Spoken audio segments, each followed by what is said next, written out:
Chers paroissiens, chères paroissiennes de l'unité pastorale de la Croix-Glorieuse, en ce 4e dimanche du Carême, nous sommes toujours empêchés de nous rassembler dans nos églises pour célébrer l'Eucharistie. Bien entendu, les prêtres offrent le sacrifice de l'Eucharistie, portent l'offrande du peuple, même lorsque le peuple est absent, mais nous avons voulu nous rendre présents pour vous aujourd'hui en disant quelques mots sur l'Évangile de ce jour. Un évangile dans lequel Jésus affirme qu'il est la lumière du monde, d'une part, et d'autre part, il affirme qu'il est venu pour que les aveugles puissent voir. Oui, le Christ est notre lumière, et il nous permet de mieux nous comprendre dans notre relation avec le Père. Il éclaire notre existence de la lumière de sa parole, de son amour, de son exemple aussi par le don qu'il fait de lui-même sur la croix. Mais il nous invite aussi à être des lumières. Vous me direz, bien, c'est un peu difficile de porter la lumière dans le monde en ce moment alors qu'on ne peut pas sortir de chez nous. Mais en fait, il nous est encore possible d'être des porteurs de lumière, même confinés à la maison. D'abord avec les gens qui nous entourent, par notre témoignage de vie, par notre disponibilité, par la qualité de notre présence, mais aussi pour ceux et celles qui sont éloignés physiquement de nous. D'abord par la prière.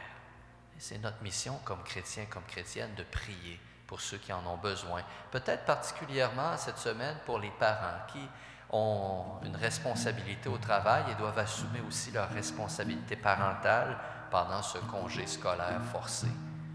Nous pouvons les porter dans notre prière pour qu'ils puissent trouver la force d'accomplir ce qu'ils ont à accomplir dans la paix et avec amour. Priez aussi pour les intervenants dans les milieux de santé, pour ceux qui portent la responsabilité, l'autorité civile, qui, bien qu'ils nous imposent des restrictions qui ne nous plaisent pas, le font pour notre bien. La prière, donc, est une façon de rayonner de la présence de Dieu. Mais la charité aussi, la solidarité qui s'exprime de diverses façons dans ces temps plus difficiles, est aussi porteuse de lumière. Jésus nous dit par ailleurs qu'il est venu donner la vue aux aveugles, permettre aux aveugles de voir. Suis-je un aveugle? C'est une bonne question à se poser. Qu'est-ce qui m'aveugle? C'est-à-dire, qu'est-ce qui m'empêche de reconnaître la présence de Dieu en moi et dans les autres, de voir, de constater son œuvre au-delà des difficultés, des défis qui sont les nôtres dans notre vie personnelle et collective? J'ai besoin de retrouver la vue de la foi, la vue de l'espérance. Et Jésus est là pour nous la redonner, cette vue. Nous permettre de poser un regard lucide sur ce que nous sommes, sur ce que nous sommes appelés à être, sur ce que les autres sont, mais surtout sur ce que nous sommes appelés à devenir sans cesse, des filles et des fils de Dieu. Deux beaux défis pour notre vie quotidienne. Être des porteurs de la lumière et aider les autres à éclaircir leur regard. Et dans la mesure où nous demandons au Seigneur de mieux le reconnaître, de mieux le faire connaître, il nous donnera la vision nécessaire pour le faire.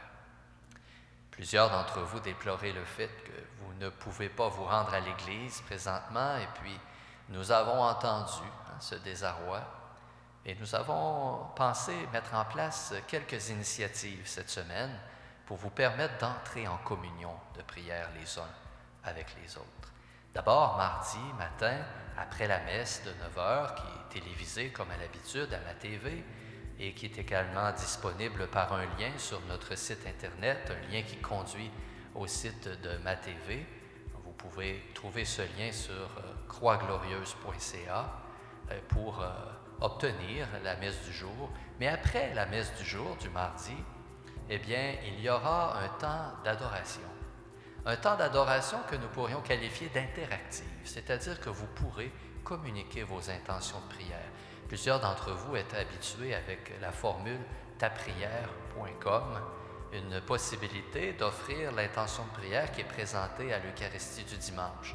Cet outil sera disponible en vue de l'activité de mardi, mais vous pourrez également, par Facebook Live, communiquer avec nous, c'est-à-dire Jean-François et moi, qui serons devant le Saint-Sacrement pour porter vos intentions.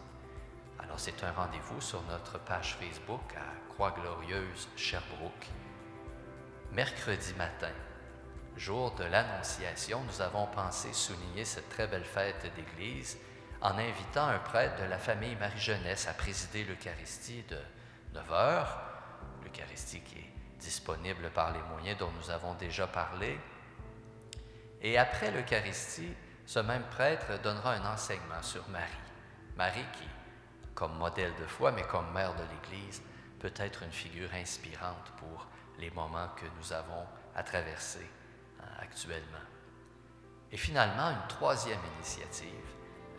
Jean-François offrira un temps de catéchèse, toujours sur notre page Facebook à Croix-Glorieuse, Sherbrooke, en soirée mercredi. Une catéchèse qui s'adresse normalement aux adultes qui cheminent vers un sacrement, mais qui peut faire du bien à n'importe qui veut approfondir la parole de Dieu et surtout la miséricorde divine. Jean-François nous parlera de la parabole du fils perdu et retrouvé, du fils prodigue, une parabole dans laquelle nous nous identifions toujours à l'un ou l'autre de ces deux fils et qui nous fait goûter, bien sûr, la tendresse du Père dont nous avons tant besoin en ce temps de carême, un temps de conversion.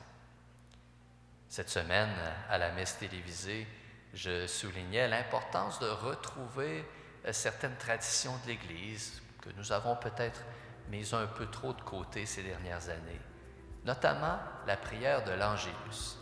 Vous savez, quand les cloches de nos églises sonnent à midi ou à 18 heures, ce n'est pas pour nous appeler à table, même si c'est accommodant pour plusieurs parents de donner ce signal à leurs enfants. Les cloches appellent plutôt à la prière de l'Angélus. Nous avons pensé que c'est un beau moment pour nous unir, de savoir qu'au même moment, dans notre ville, nos frères, nos sœurs vont s'unir dans une prière unanime, celle de l'Angélus, une belle prière qui nous plonge avec Marie au cœur du mystère chrétien.